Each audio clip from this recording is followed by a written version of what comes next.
Panibagong araw naman ito para sa aming mag-ina dahil ngayong araw ay Lunes pero bago yan, kailangan ko muna maglinis sa bahay at hayaan na lang muna siya maglaro dyan sa paligid ko. So mamaya makikita niyo siya kung anong ginagawa. So ang dami ko ngayong gagawin bago siya muna ipasok sa school kasi alas 8 naman yung pasok niya.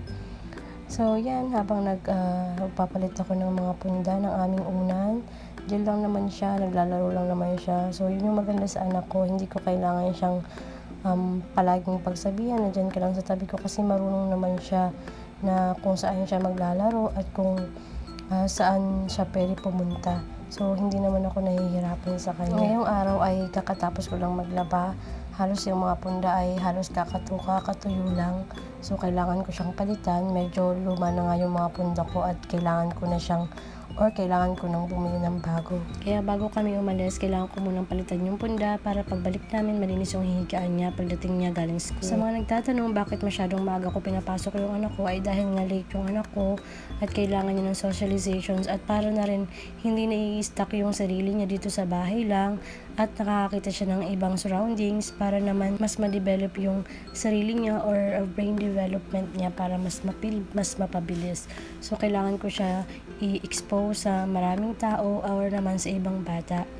Medyo challenging yun talagang pagiging isang awesome mom kasi hindi naman araw-araw okay at hindi naman araw-araw nasa mood siyang pumasok. So kailangan namin siyang i-exercise muna or kausapin muna or laruin muna para ganahan siya pumasok. Pero syempre, bilang magulang, nagigilty rin kami kasi nga dapat sa ganitong edad ay naglalaro lang siya. Kaso lang, hindi ako pwede na mag-stay lang or i-stay lang siya dito sa bahay. Tapos wala siyang nakakasalamuhang ibang bata or different surroundings na pwede niyang paglaanan ng oras para mas lalo siyang ma-develop or ma-socialize sa ibang tao. Pero yun nga, hindi naman ganoon kadali. Pero at least naman, nakikisama naman yung anak ko at pakunti-kunti ay nag-i-improve na siya ngayon. Dito siya nag-aaral sa Lubao Montessori. Bago lang yung school niya at napakaganda ng school na to. Kahit bago lang ay as in napaka-dedicated ng mga teachers at ang gusto ko sa kanila ay hindi talaga sila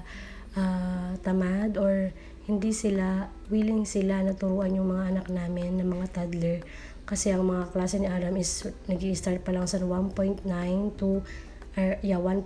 years old to 3 years old.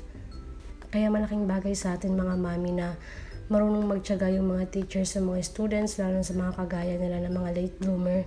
So, yung pa lang ay malaking bagay na para sa amin. Maswerte kami kasi nakapag-enroll kami sa school na to at ang kinaganda dito sa Lubao Montessori talagang lahat ng sensory activities ay tinuturo nila at sila din yung nag-e-effort para turuan yung mga bata or mag-search para sa daily activities nila. So yan, masaya lang talaga ako ngayon kasi sobrang laki na improvement ng anak ko at sana sa inyo po mga mommies dyan or may mga late bloomer ng mga bata. So wala pong imposible kung talagang pagtsatsagaan natin yung mga anak natin.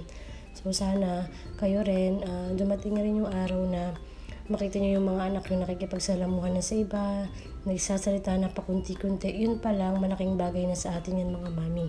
Nakaka-proud lang dahil yung pagtsatsaga ko bilang isang ina, masasabi kong nakatulong yun sa anak ko para mas ma-develop siya ng husto. Sa mga hindi nakakaalam, nag-therapy pa rin po yung anak ko sa Play Matters. So, on-call siya.